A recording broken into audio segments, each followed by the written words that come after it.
Bom, boa noite a todos. A gente já tem aqui 4 pessoas que estão acompanhando a transmissão dessa noite. Boa noite, Daniele. Nós vamos começar hoje. Boa noite, Anildo. Boa noite, Tânia Goulart. Vamos começar fazendo a leitura de uma página do livro Ideias que Transformam, do Kleber Gagliardi, ditado pelo Espírito Mateus. O título do texto que nós vamos ler é Felicidade e Ação. Felicidade e ação. Coragem, amigos. O Cristo é o vosso modelo. Ele sofreu mais do que qualquer de vós e não tinha nada a se censurar. Ao passo que vós tendes vosso passado a expiar e vos fortalecer para o futuro. O Evangelho segundo o Espiritismo, capítulo 9, item 7. Tenha cuidado ao acreditar que felicidade implica ausência de desafios. Jesus era um homem totalmente feliz, o único assim que passou até hoje pela Terra e sempre teve que lidar com obstáculos. Quem é feliz tem a habilidade de lidar com os problemas que aparecem no dia a dia, mas não está imune a eles.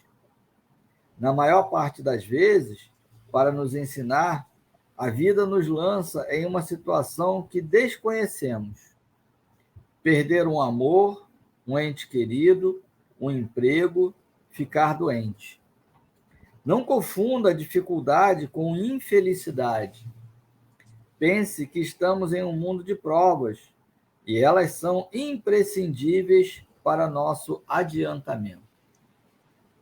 As grandes transformações acontecem, em sua maioria, quando ultrapassamos um desafio. Quem não passa pelas provas da vida fica do mesmo jeito durante toda a existência. Bela página. Então, vamos fazer a nossa prece. Deus, nosso Pai, Jesus, nosso amado irmão, amigos espirituais que nos acompanham em todos os momentos da nossa vida. Estamos muito contentes e agradecidos, Senhor, pela oportunidade de mais uma vez nos encontrarmos nessa reunião pública do Grupo Espírita Amor à Verdade. Somos agradecidos pela tecnologia que nos possibilita, de alguma forma, estarmos perto uns dos outros, trazendo esses ensinamentos deixados pelos Espíritos, exemplificados por Jesus. E somos também esperançosos, Senhor, de que, apoiados nesses ensinamentos e nos exemplos que nos foram trazidos por Jesus de Nazaré, possamos conduzir a nossa vida nesse processo de aprendizado constante, que, como disse o texto, não nos isenta das dificuldades e dos obstáculos. Que os ensinos de Jesus possam ser o elemento fortalecedor da nossa caminhada, que estejamos sempre aprendendo e dispostos a ajudar aqueles que nos acompanham, encarnados ou desencarnados. Fica em nossos corações, hoje e sempre. Que assim seja. Bom, a Thelma já é nossa conhecida já, né? Já não é a primeira vez que ela faz aqui um estudo junto com a gente. Se Deus quiser, em 2022, quando nós estivermos aí com as atividades presenciais retornando, ela vai ter a oportunidade de vir até aqui na roça, né? Conhecer a nossa casinha. Fica aqui, liga ao outro. Com muito prazer. Uma delícia, né? Se for dia de comemoração, então é uma beleza. Então, assim, seja bem-vinda mais uma vez, viu, Thelma? A gente agradece muito a tua disponibilidade de estar aqui conosco, né? E eu saio agora da transmissão, mas eu estou aqui. Qualquer problema que tenha, internet e tal, basta você me contactar, tá bom? Tá bom. Queridos amigos, como o Marcos falou, é uma grande alegria para nós também estarmos aqui retornando a essa casa querida, embora seja virtual, mas que nós nos sentimos muito bem envolvidos pelos companheiros que não sei se lembram de nós, mas que nós lembramos de vocês. E já estivemos aqui, acho que 2 vezes, né?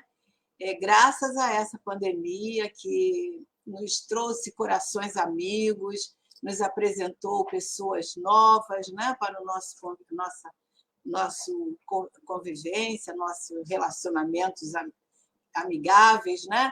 Então, isso é muito bom. E a gente hoje podemos falar que nós já estamos quase que dominando, né, essa tecnologia. Quando começamos, tínhamos dificuldades, ficávamos amedrontados diante de coisas que não conhecíamos, mas agora ela já se tornou assim uma aliada, né? Uma ferramenta na nossa caminhada. Então, muito obrigada pelo convite e vamos nós hoje refletirmos, né, sobre o Evangelho de Jesus, que é o presente maior que nós podemos receber, é receber um tema do Evangelho para nós estudarmos, refletirmos primeiro para nós e compartilharmos com todos as nossas reflexões.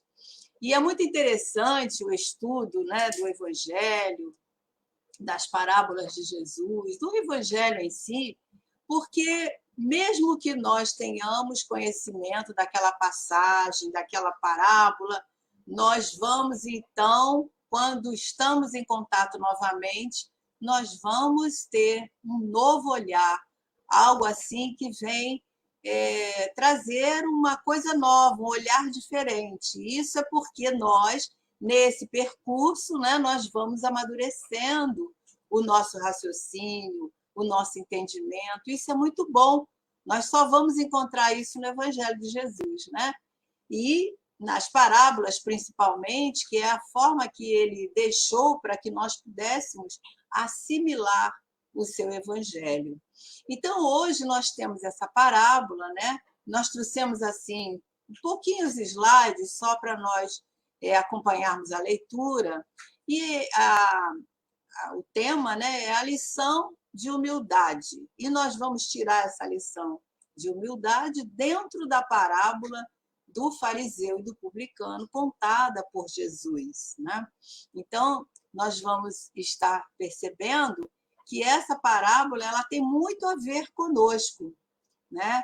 Então, nós trouxemos esse slide e a gente vai ver aí a figura dos 2 companheiros que ilustram a nossa história e vamos, então, acompanhar a leitura, né? Fizemos esse slide pensando exatamente em vocês estarem acompanhando conosco a leitura do trecho, que está em Lucas 18, versículos 9 a 14. E diz assim: também disse essa parábola, quer dizer, Jesus, né, a alguns que punham a sua confiança em si mesmos, como sendo justos e desprezavam os outros. Aí está o objetivo de Jesus, falar sobre esse exemplo dos 2 homens que sobem ao templo. Então, ele continua: 2 homens subiram ao templo para orar. Um era fariseu e o outro publicano. O fariseu conservava-se de pé e orava assim, consigo mesmo: meu Deus, rendo-vos graças por não ser como os outros homens, que são ladrões, injustos e adúlteros, nem mesmo como esse publicano. Jejuo 2 vezes por semana, dou o dízimo de tudo o que possuo. O publicano, ao contrário, conservando-se ali afastado, não ousava sequer erguer os olhos ao céu, mas batia no peito, dizendo: meu Deus, tem piedade de mim, que sou um pecador. Declaro-vos que este voltou para a sua casa justificado. Isso é Jesus dizendo, né? O publicano volta para a sua casa justificado e o outro não. Porquanto aquele que se eleva será rebaixado e aquele que se humilha será elevado. Então, nós temos aí a nossa parábola para a nossa reflexão. O Marcos pode tirar, por favor, né, que agora a gente vai começar a nossa reflexão em torno dessa leitura que vem nos convidar a uma reflexão. Reflexão essa muito importante, e nós vamos perceber que tem muito a ver conosco. Por quê? Ela diz respeito a alguns comportamentos, algumas atitudes, né, que nós ainda temos, infelizmente, né? Então, essa parábola ela vem nos convidar a entrar em contato conosco mesmo, com as nossas limitações, mas também com as nossas potencialidades. Porque no momento em que nós começamos a revirar essas fragilidades, né, em busca dessa força interior que nós possuímos, mas nem sempre nós sabemos usar essa força interior, ou seja, dar confiança em si mesmo, né? Como Jesus está ali começando a parábola, falando para aqueles que se sentiam confiantes diante dos pequenos, no sentido moral, né? Mas aí ela vem também nos mostrar que se nós persistirmos nessa busca, se nós fizermos um mergulho interior, uma viagem, né, para dentro de nós em busca de perceber essas dificuldades, detectar essas limitações que todos nós possuímos, porque nós somos espíritos imperfeitos, estamos aqui para lidar com essas imperfeições e nos melhorarmos. Então, dessa forma, se nós persistirmos nessa busca, poderá ser muito proveitoso para nós, porque tiraremos aí aprendizado muito valioso acerca de nós mesmos. Então, Jesus monta esse cenário ali, né, se utilizando daqueles dois homens, né, dizendo que eles sobem ao templo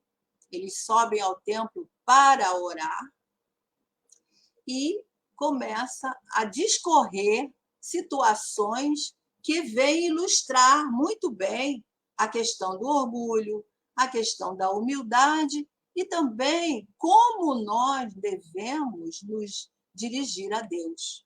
Ou seja, como nós podemos fazer a nossa prece ou devemos fazer a nossa prece. E para nós compreendermos mais essa parábola, no sentido de tirar a sua essência, entender realmente o que Jesus está nos convidando, está com essa ilustração, é importante que nós reflitamos sobre cada um desses personagens, né, que Jesus destaca aí. Ele fala que um homem era publicano e o outro era fariseu. Os publicanos, na época de Jesus, eram os cobradores de impostos, né? Então, eram aqueles que os judeus olhavam com muita reprovação, porque os judeus não gostavam, tinham horror ao pagamento dos tributos, né? Kardec destaca isso lá na introdução do livro do Evangelho segundo o Espiritismo, quando ele vem falando dessas culturas, dessas seitas, né, que eram tidas como seitas. Então, eles eram rechaçados, porque muitos deles adquiriam as suas riquezas, viviam na opulência, e essas riquezas eram oriundas de frutos de exigências, né, multas, diríamos hoje, né, de lucros escandalosos que eles aplicavam àquele povo, principalmente aos mais simples, né? Então, eram assim que eles conseguiam, a maioria, né, conseguia as suas riquezas. E esse nome publicano ele se estende assim de uma forma bastante abrangente, né? Até que hoje mesmo a gente vê falar muito na questão do publicano, né? Ávido como um publicano, generalizando essa função, essa atividade. Mas, naquela época, quem manipulava o dinheiro público, né? Mesmo os agentes subalternos era tido como publicano. E todos tinham uma certa implicância, né? Um certo desprezo por esses homens que estavam nessa função. Hoje, nós diríamos que essa tarefa, ou essa atividade, seria como os agentes, né, que multam as empresas, que cobram multas, que às vezes até manipulam trocas, né, para beneficiar aqui e ali, enfim. Então, a gente sabe que sempre existiu esse tipo de negócios, né? De ações que não estão muito bem dentro do contexto e que alguns deturpam, sempre tem aquelas situações que favorecem. Então, esses impostos que os judeus que eles cobravam, os judeus não aceitavam. Então, isso se tornava assim mais irritação para eles, né? E daí começou a haver essa revolta, esse preconceito, né? Fazendo com que a questão religiosa também fosse envolvida, porque era considerado contrária à lei que era vigente ali naquele momento, né? Então, os judeus, abominando tudo isso, eles, em consequência de que todas aquelas pessoas que estavam nessa função, eles generalizavam. Então, todos eram rechaçados. E aí, nós sabemos, né, que os judeus de destaque consideravam assim um comprometimento, terem até, digamos, envolvendo qualquer tipo de amizade, de envolvimento com essas pessoas que eram os cobradores de impostos. A gente lembra, nesse caso aí, o próprio Zaqueu, né, que também era um publicano.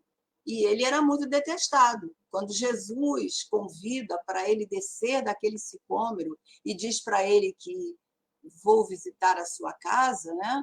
Os próprios discípulos questionaram Jesus. Mas nós sabemos que Jesus ele enxergava além das criaturas, além das aparências, né? Enxergava as criaturas além das aparências. Ele não tinha rótulos, né? Porque Jesus via a alma da criatura. E foi assim com Zaqueu, foi assim com a mulher adúltera, foi assim com Maria Madalena, com todos aqueles que encontraram Jesus e que ele oferecia aquele olhar benevolente, porque Jesus, como espírito superior, ele conseguia enxergar a essência do ser, né? E em vários momentos nós podemos perceber isso, né? Jesus lançando aquela energia amorosa que ele possuía, envolvendo todos aqueles que buscavam. Foi assim com Zaqueu, foi assim que Zaqueu se converteu, foi assim com aquela mulher que estava sendo apedrejada.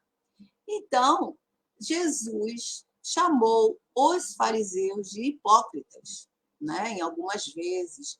Chamou de raça de víboras, chamou de sepulcros caiados. Por quê? Porque Jesus sabia que eles, os fariseus, eram falsos moralistas. Por quê? Porque viviam, aliás, eles diziam e não viviam, não praticavam aquilo que ensinavam nas sinagogas. Então, eram muito rigorosos, né, nas suas práticas exteriores, eram inimigos das inovações, mas também tinham costumes, digamos, dissolutos, né? Ou seja, eram devassos, libertinos, viciosos, né? Tudo isso às escondidas, porque na presença do povo eles mantinham as aparências, né? E exerciam uma grande influência sobre o povo. E, por causa disso, exigiam ofertas, né? Exigiam aquelas práticas que sempre redundavam a favor deles. Então, podemos dizer que eles usavam até mesmo da seita, né, da religião, como sendo um meio para alcançar mais poder, para dominar mais as pessoas. Então, era assim que eles viviam, né? E eram homens apegados à letra, eles sempre davam importância ao que estava ali escrito, né? Sem atentar para tirar a moral, para tirar a essência daqueles ensinamentos, para viver muito menos, né? E praticar aquilo que estudavam e pregavam. E aí a gente vê, né, traçando aí esse perfil, né, dos publicanos e dos fariseus. Esses fariseus, eles eram aqueles discutidores, nós podemos dizer, né? Conversavam, falavam sobre temas, né, que não iam levar a nada, não ia trazer nenhum proveito, nenhuma lição moral para ninguém, não ia te trazer nenhum ensinamento, mas pelo fato de mostrar o quê? O conhecimento, né? Conhecimento da Torá, o conhecimento da lei, que, na verdade, eles detinham um conhecimento muito grande, mas não viviam, não praticavam o que sabiam. E isso nos leva a refletir um pouquinho sobre essa questão, porque entre o saber e o vivenciar existe aí uma longa distância, um longo caminho a percorrer. Então, a gente sabe, né, que todo conhecimento assimilado, para ser valorizado, é necessário que ele seja aplicado na nossa vida, principalmente quando nós estamos nos referindo ao Evangelho de Jesus, à própria doutrina espírita, né, os próprios fundamentos. É preciso que nós tiremos o proveito daquela doutrina, daquele conhecimento que o Evangelho nos traz para a nossa vida, para que ele possa estar cumprindo com o seu objetivo. Qual é o objetivo do Evangelho? Né? Estar nos melhorando, estar nos dando conhecimento do amor, da lei de amor que Jesus veio nos trazer. E a doutrina espírita é também uma doutrina que vem melhorar o homem moralmente. Né? Isso mesmo. A prática tem que ser em sintonia com o nosso discurso. Né? Falar e não fazer não tem nenhum sentido. Acabamos perdendo a confiança naqueles que nos ouvem. Né? E lá no livro de Alcione, aquele livro Renúncia, aliás, livro de Alcione não, no livro Renúncia, onde tem o personagem Alcione, né? Livro de Francisco Cândido Xavier, psicografado por Emmanuel, um livro muito lindo, que eu acredito que muitos de nós conhecemos. Quem não conhece, fica aí a sugestão para leitura, uma leitura muito bonita. Então, Alcione diz que o Evangelho de Jesus precisa ser conhecido, refletido e sentido. Então, para nós realmente dizermos que praticamos, né, os ensinamentos de Jesus, nós precisamos entender sobre aquele conhecimento, compreender a essência daquela mensagem e sentir aquela mensagem. Né? Nos colocarmos ali como Jesus nos leva a nos situar naquele cenário através das suas parábolas, como a própria Amélia Rodrigues nos leva, nos conduz àquele cenário, para que nós possamos sentir a mensagem. Né? E a Kardec até nos fala lá no Evangelho segundo o Espiritismo, no capítulo 17, quando ele se reporta aos bons espíritos, espíritas, aliás, ele fala que quando nós conseguimos assimilar o conhecimento, né, compreender a essência e aplicar na nossa vida, nós estamos realmente aprendendo, realmente vivenciando. Do contrário, nós seremos meros conhecedores, papagaios, né? E muito parecidos com esses fariseus da época de Jesus. Então, se o conhecimento, somente o conhecimento, solucionasse os nossos problemas, bastaríamos nós lermos um livro, por exemplo, que fala de perdão, que fale das virtudes, né? Que temos várias obras aí que vêm nos trazendo conhecimento das virtudes, como nós devemos fazer para adquirir, mas se nós não colocarmos em prática aqueles ensinamentos dentro do que nos diz o Evangelho de Jesus, nós não conseguiremos sair do papel, né? Nós precisamos de nos esforçar. Da mesma maneira, uma pessoa que queira, por exemplo, perder peso, então busca uma nutricionista, a nutricionista dá uma dieta equilibrada, dá todas as instruções, aí nós decoramos aquela dieta, as instruções, todas aquelas orientações.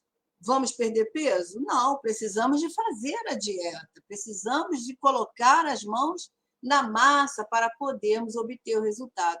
E o conhecimento da mesma forma, né? Nós temos que aprender, né? E exercitar. E nós não estamos querendo dizer com isso que o conhecimento não seja importante. É muito importante, mas nós não podemos nos conformar em somente saber, né? Porque senão ficaremos como uma enciclopédia ambulante. E aí a gente sabe que na nossa atualidade nós encontramos aqueles companheiros, né, que às vezes citam os trechos bíblicos, trechos do Evangelho, né, para justificar algumas atitudes, né, atitudes até que demonstram intolerância, como esse caso do fariseu, né, porque não deixa de ser uma intolerância. Então, citam os trechos do Evangelho para justificar uma atitude, né, que às vezes envolve uma atitude de machismo, de preconceito, de racismo e outros comportamentos que nós sabemos, né, que não estão dentro da pauta do Evangelho que Jesus nos ensinou. Então, é muito importante nós aprendermos a conhecer, aprendermos a extrair o conhecimento, porque assim nós estamos indo mais além e nós estamos tendo uma grande oportunidade aí de desenvolver as nossas potencialidades, porque todos nós temos potência, né? As potências divinas dentro de nós, as sementes divinas que estão em germe e precisamos desenvolver a empatia, a compaixão, que são sentimentos de todo aquele que quer ser um verdadeiro seguidor de Jesus.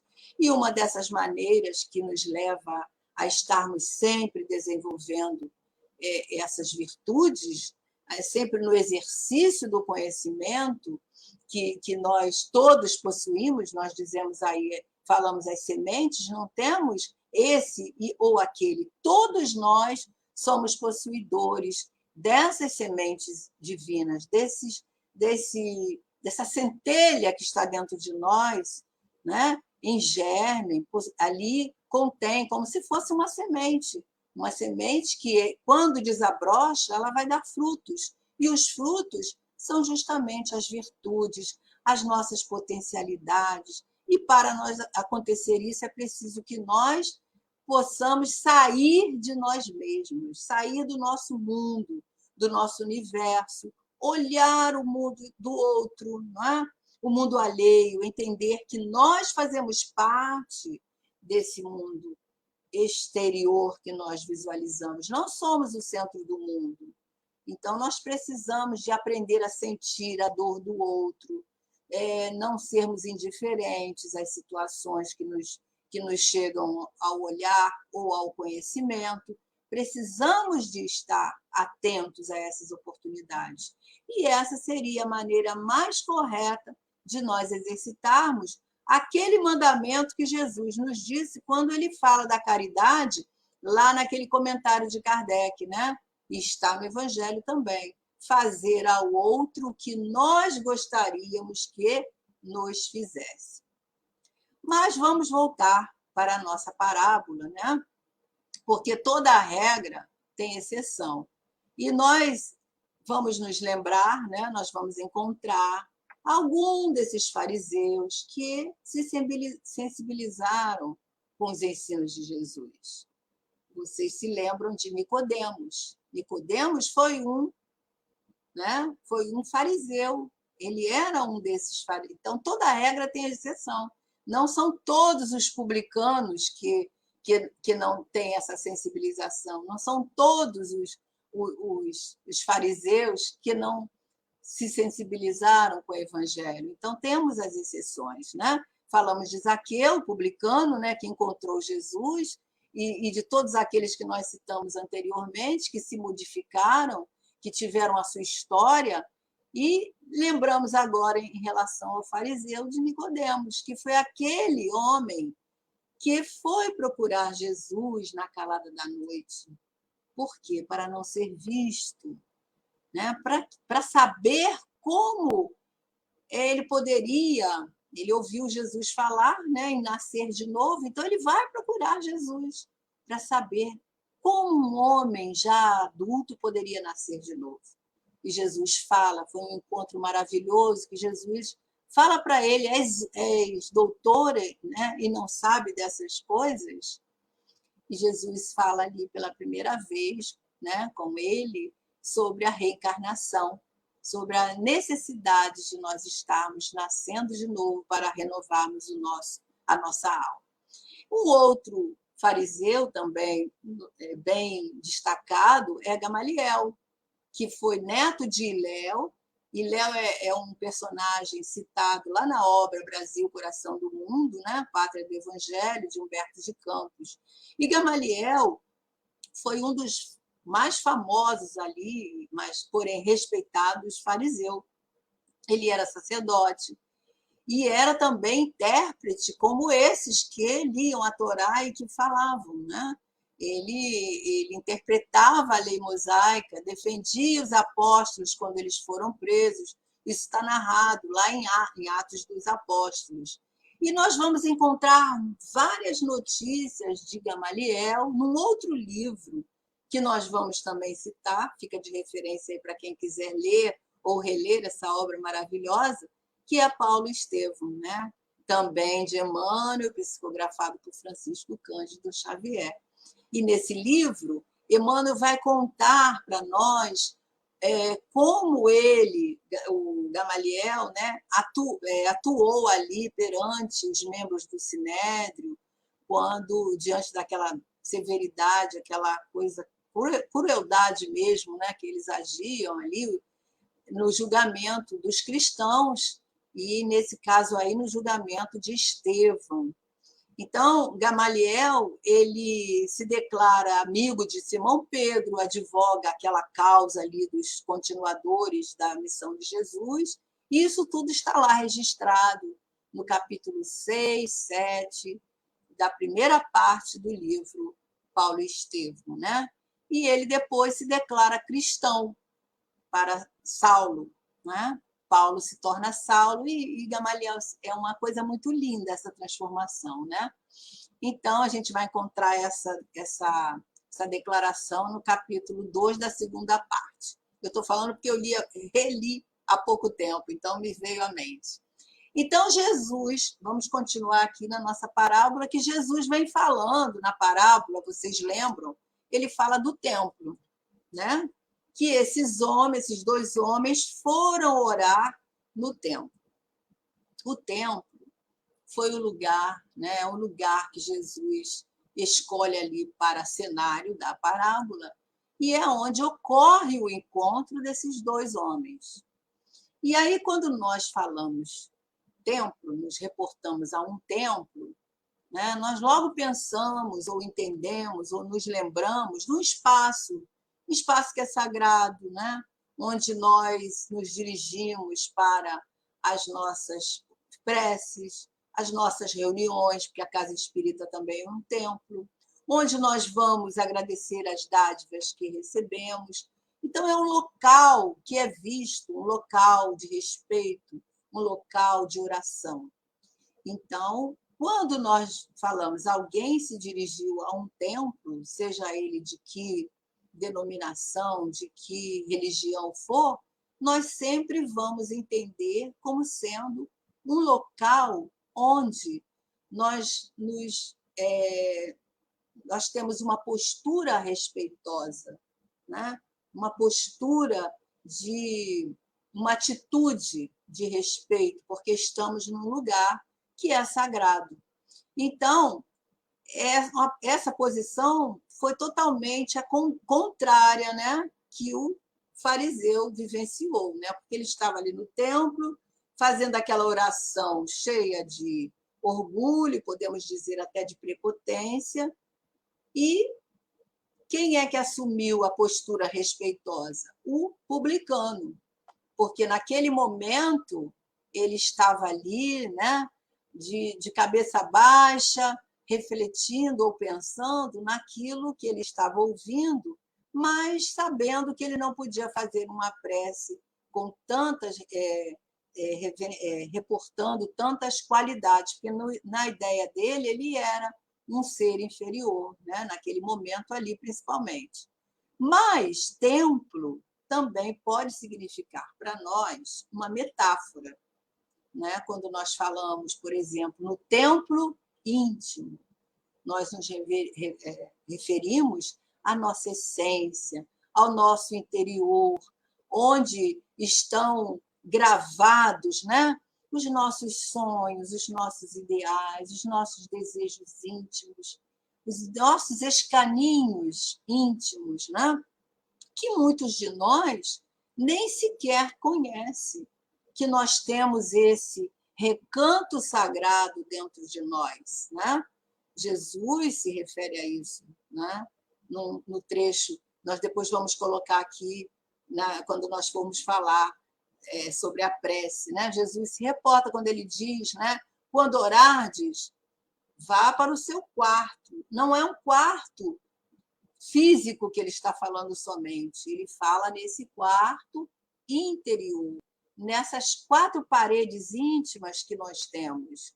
E a doutrina espírita nos ensina que, à medida que nós vamos nos melhorando, evoluindo, nos aprimorando o nosso íntimo, trabalhando as nossas potencialidades, ou seja, acordando essas potencialidades, nós vamos também santificando esse templo interno, esse templo íntimo.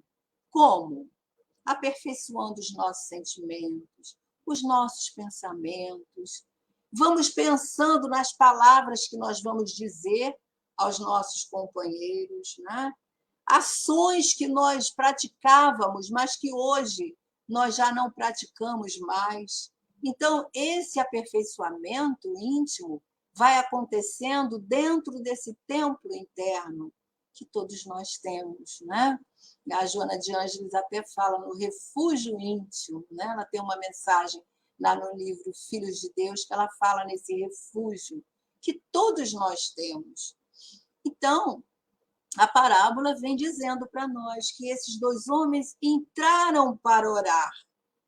E se nós nos lembramos da mensagem do texto de Lucas, né, aquele que nós colocamos aqui para a gente acompanhar, nós vamos lembrar que ali é mostrado para nós 2 formas de oração, né?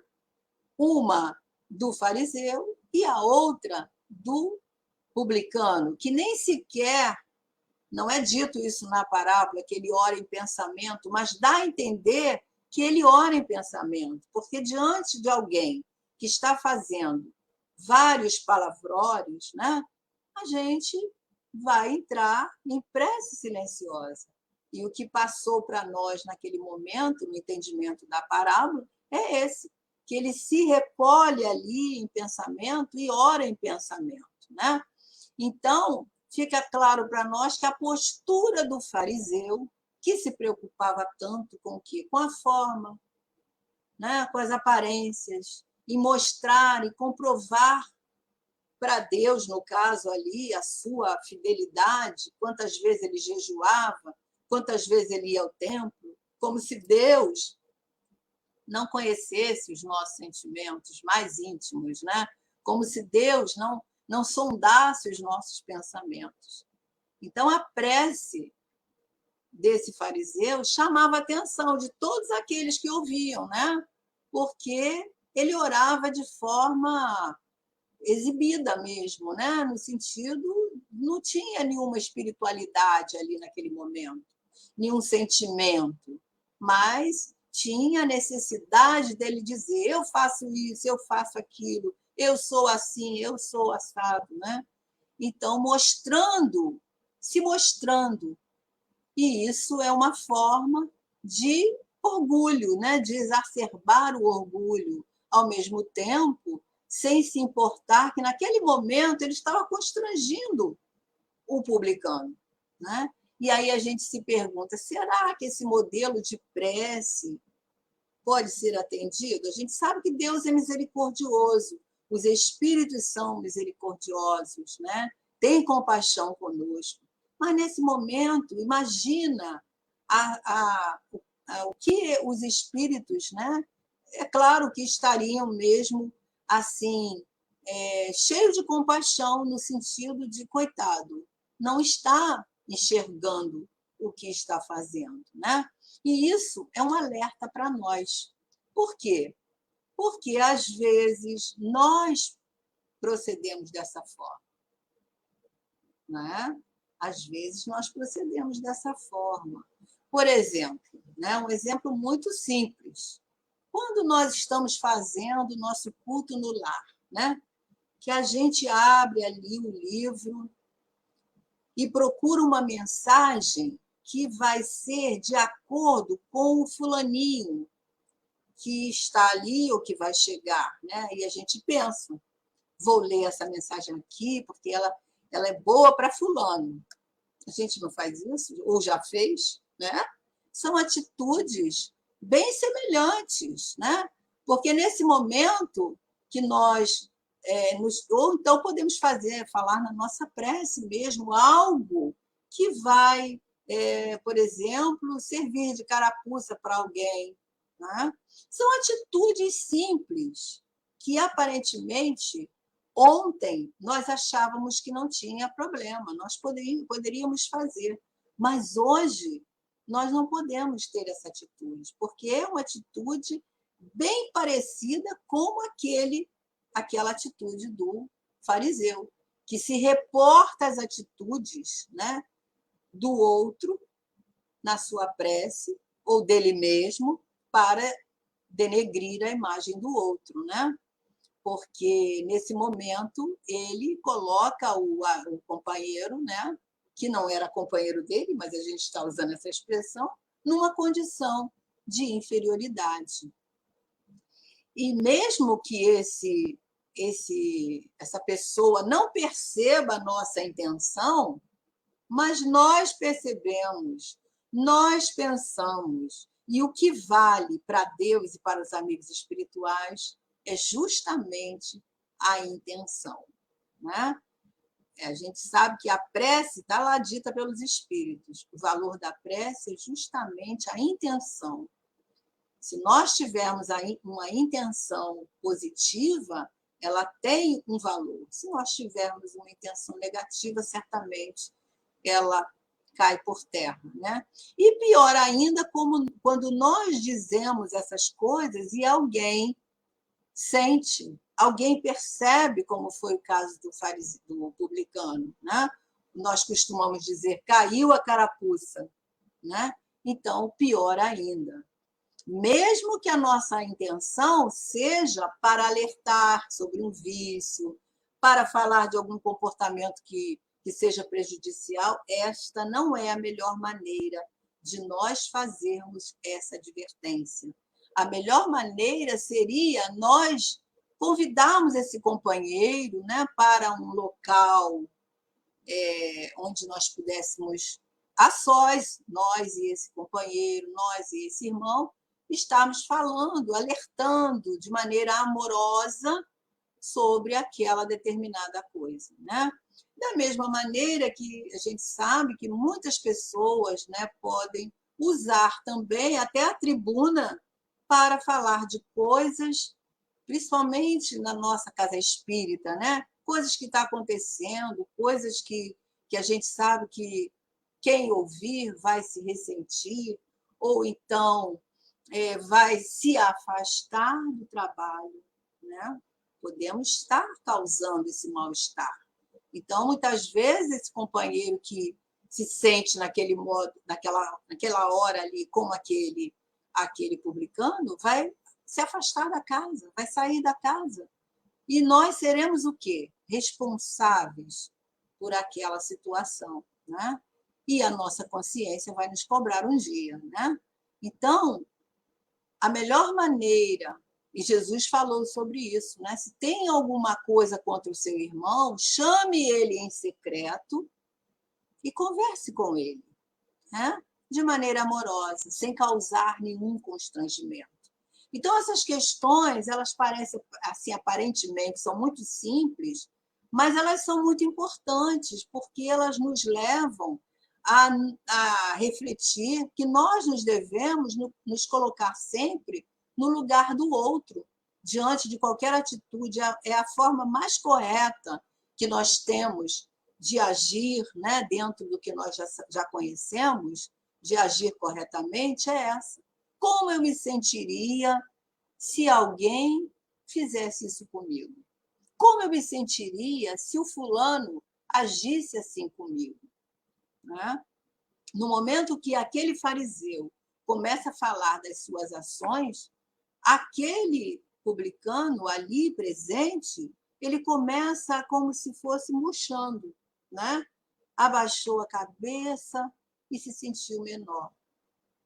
Então, ele naquele instante, ele não se achou digno nem de levantar os olhos para o céu, né? Porque naquele momento ele achou que Deus, ele se sente pequeno ali diante de Deus, mas ele diz, ele pensa, né? Que Deus tivesse o quê? Misericórdia dele pelos erros. E essa postura de reconhecer os erros é muito importante, né? E é mais um exemplo para nós de reconhecer as nossas limitações, as nossas dificuldades, as nossas ainda tantas mazelas que trazemos, né? Vícios morais, né? E apesar dele se sentir humilhado, ele se reconhece pequeno diante daqueles erros que ele sabia que cometia através das cobranças, talvez os impostos elevados que ele precisava cobrar, porque era o seu ganha-pão.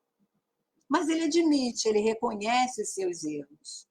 E trazendo para o nosso contexto, nesse momento, quando nós reconhecemos os nossos erros, nós abrimos portas para possibilidades novas, para valores novos, para conquistas novas, ao passo que, quando nós achamos que nós já somos um espírito evoluído, que nós já sabemos tudo, né? Nós não precisamos nem de estudar, porque nós já sabemos tudo. Nós já lemos o livro dos Espíritos, nós já lemos o livro dos Médiuns, já lemos o Evangelho todo. Então, não precisamos mais. Pelo contrário, precisamos sempre, como nós começamos a falar, né? Sempre que nós nos debruçamos a estudar mais uma vez aquele trecho, aquela questão, aquele tema, nós aprendemos um pouco mais. Quando nós ouvimos alguém falar de um tema que nós já ouvimos, já conhecemos, sempre nos traz uma conotação diferente. Então, essa é a postura que nós devemos ter diante das situações que nos surgem, a postura evangélica. Né? O orgulhoso, ele sempre se julga, julga uma coisa que ele ainda está longe de ser, mas ele acha que ele já é. Então, a postura, né, muito apequenada. Muitas vezes a gente sabe que nós podemos estar fadados, né? Podemos estar sendo tentados a agir com soberba diante de situações que nós vivenciamos, por exemplo, um cargo importante, né? Dentro da nossa casa espírita, ou algo que nós podemos fazer de certa relevância, não deve né, exacerbar a nossa vaidade, não deve exacerbar o nosso orgulho, porque isso não vai levar a nada, né? Nós estamos aqui de passagem, aprendendo.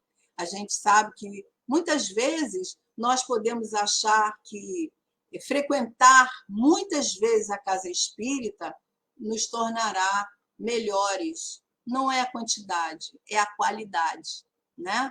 Porque se nós frequentamos muito, que bom, nós podemos doar mais, podemos ajudar, mas a pergunta é: o que essas oportunidades estão fazendo na minha vida? Né? O que elas estão trazendo de bom para que eu me torne melhor a cada dia? Então, isso é que nós temos que estar sempre atentos, porque nós estamos aqui e cada um de nós está num estágio evolutivo, né? E cada um de nós tem o seu tempo, o tempo para compreender, o tempo para despertar, o tempo de saber entender toda a mensagem de Jesus. Nós não podemos exigir do outro aquilo que nós ainda não conseguimos fazer, né?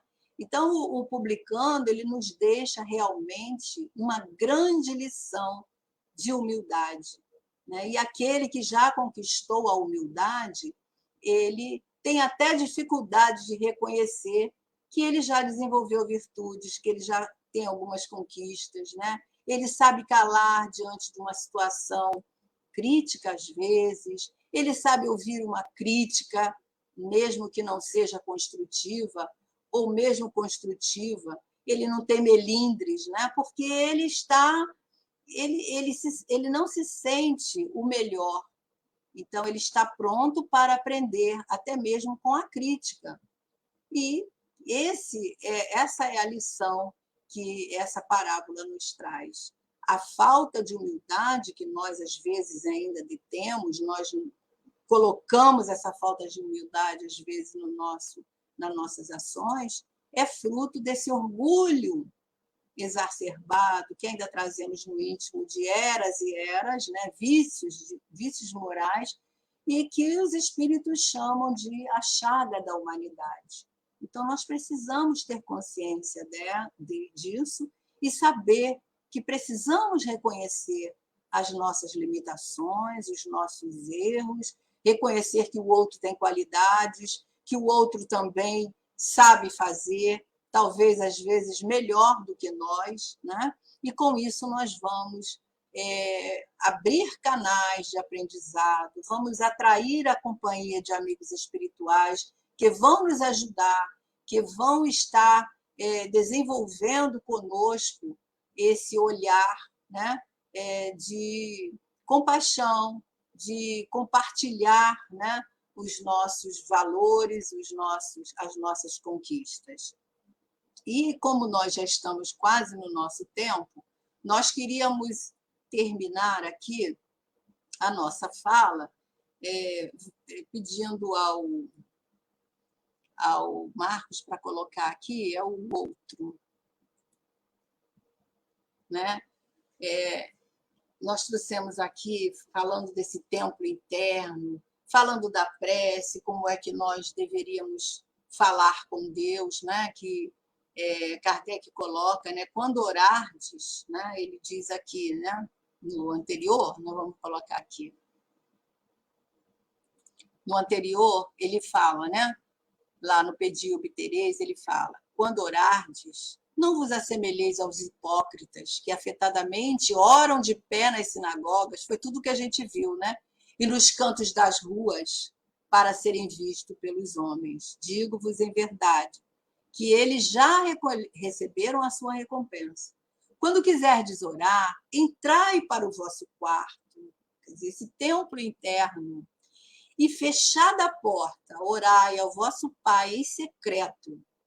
E vosso Pai que vê o que se passa em secreto, vos dará a recompensa. Não cuideis de pedir muito nas vossas preces, como fazem os pagãos, os quais imaginam que pela multiplicidade das palavras é que serão atendidos. E aí Jesus termina: não vos torneis semelhantes a eles, que são os fariseus, que ele chama de hipócritas, né? Porque vosso Pai sabe do que é que tendes necessidades antes que lhe os peçais. Então, é uma forma de Jesus nos dizer aí a maneira que nós devemos orar, né? Como é que nós vamos orar? Sendo sinceros, saindo de dentro de nós aquelas palavras simples, mas sinceras, verdadeiras, né? Para que elas sejam realmente ouvidas. E em relação a esse templo interno, nós gostamos muito de Alta de Souza. Na verdade, nós gostamos muito de poesia e acredito que vocês também. E nós queremos, então, compartilhar essa poesia que chama Mensagem Fraterna e está nesse livro, Alta de Souza, Psicografia de Chico Xavier. Então, achei que ela é pertinente à nossa fala. E ela diz assim: meu irmão, tuas preces mais singelas são ouvidas no espaço ilimitado, mas sei que às vezes choras consternado ao silêncio da força que interpelas. Volve ao teu templo interno abandonado, a mais alta de todas as capelas, e as respostas mais lúcidas e belas hão de trazer-te alegre e deslumbrado. Ouve o teu coração em cada prece. Deus responde em ti e te esclarece com a força eterna da consolação. Compreenderás a dor que te domina sob a linguagem pura e peregrina da voz de Deus em luz de redenção. Que Jesus possa nos abençoar para que nós possamos perseverar nas nossas intenções, nas nossas buscas, para que nós possamos realmente nos tornar aqueles aprendizes, colocando em prática os ensinos de Jesus. Nós agradecemos imensamente a atenção de vocês e fiquem com Deus, desejando um bom Natal a todos, um Natal cheio de paz, de amor, de alegria, de compreensão nas nossas convivências. E que Jesus esteja conosco. Graças a Deus. Graças a Deus. Hoje nós estamos aqui em 3, viu? Pela primeira vez.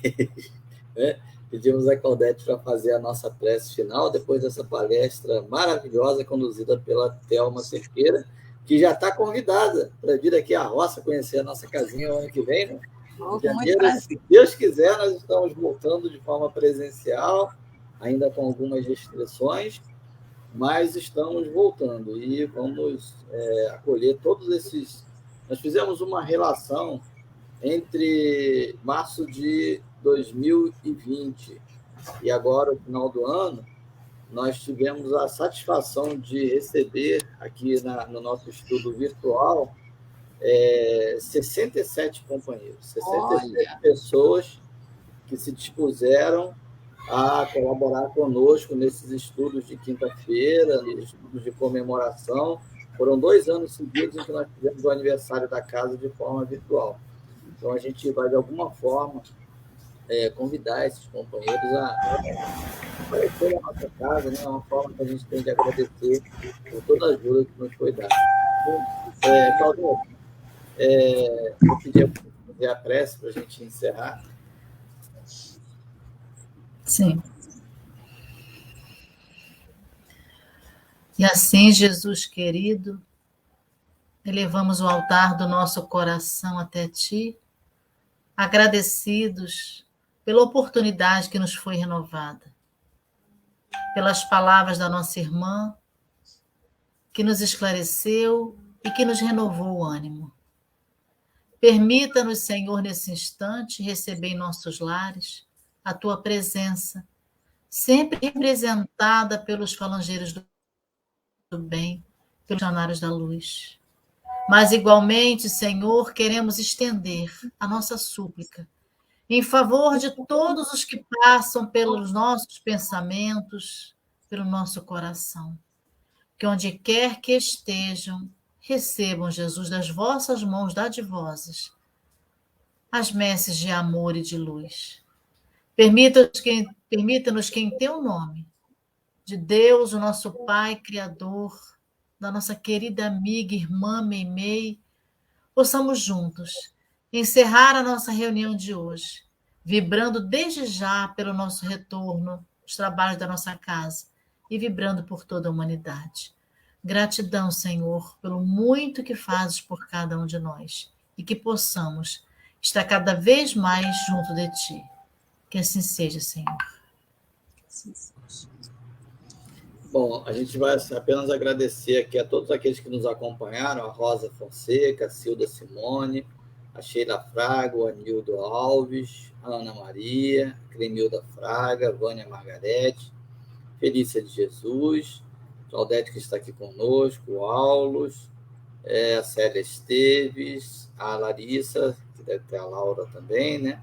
O Xandão, a Miratânia, quem mais? A Tatiane Souza, Rosângela Marques, a Fátima Souza, a Nilza Machado, a Cidália de Jesus, lá do Grupo Espírita Discípulos de Joana d'Arc de Saracuruna, a Solange Mascarenhas, a Vânia Carvalho, a Daniele Carinha. A gente agradece sempre a presença de vocês que estão aqui conosco toda quinta-feira. E semana que vem nós temos, quem vai fazer a palestra é a Claudete, né? Que já está aqui. Semana que vem é a Claudete que está conosco aí na véspera do Natal. Então, um grande abraço a todos. Semana que vem, se Deus quiser, nós nos encontramos mais uma vez.